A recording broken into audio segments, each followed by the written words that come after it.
Insights, the mind of a child in today's world.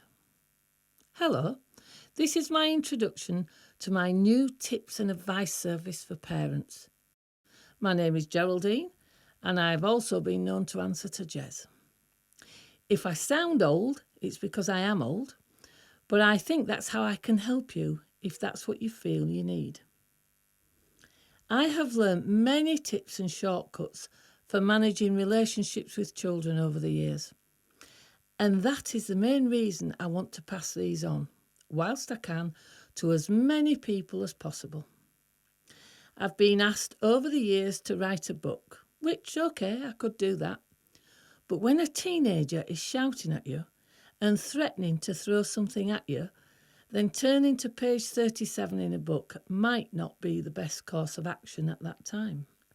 First, what qualifies me to dare think I might have solutions that will work with your child?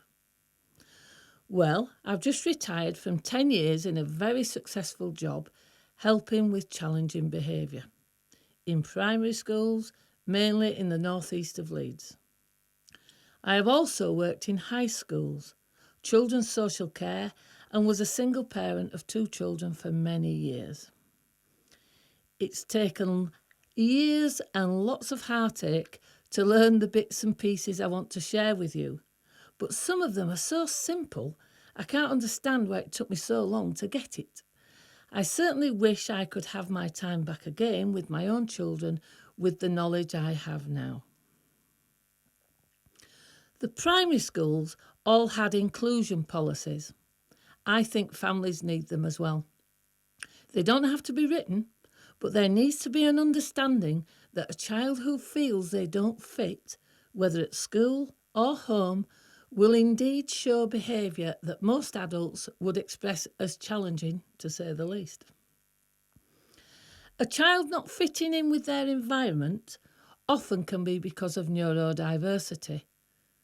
For example, autism, ADHD, which is attention deficit hyperactive disorder, PDA, which is pathological demand avoidance.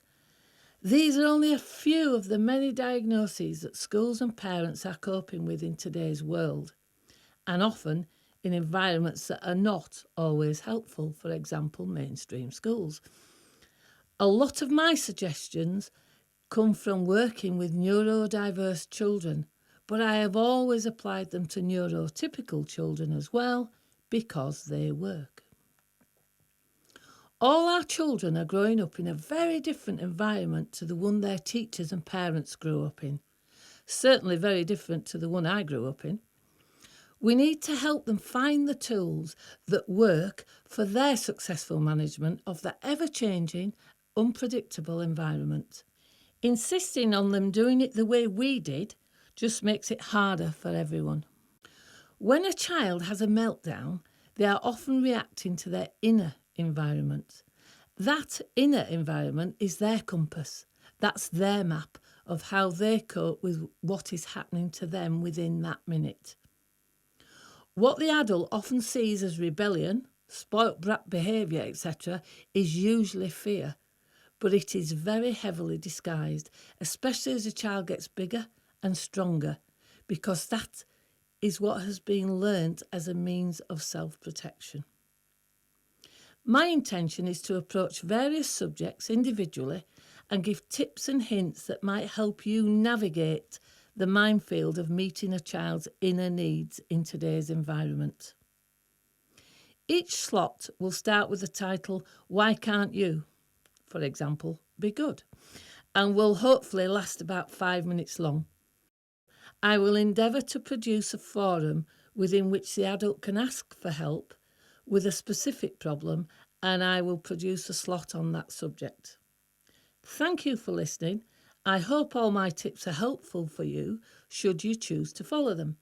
Hopefully you can find my slots that follow this introduction. Thanks again, Geraldine.